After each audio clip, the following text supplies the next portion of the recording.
and welcome to a new tutorial playlist. We're going to look at a really cool program called MagicaVoxel.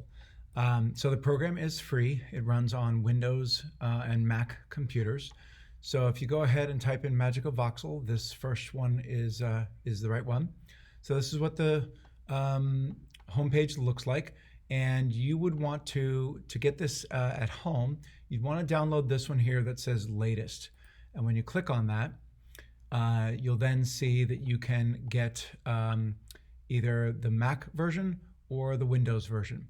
And so this Mac version is for, you'd have to decide which version of your Mac operating system you have. This one here, 10.15, is the latest version. That's what I'll be using in these tutorial series. Okay, so once you have it downloaded and installed, this is what it looks like when it first opens up. I highly recommend that you click and drag and expand your window just so you have a nice full experience.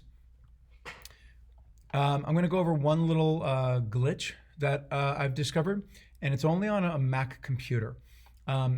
If you're on a Mac computer, you'll notice that when you rotate your view of the cube around, it might be very laggy.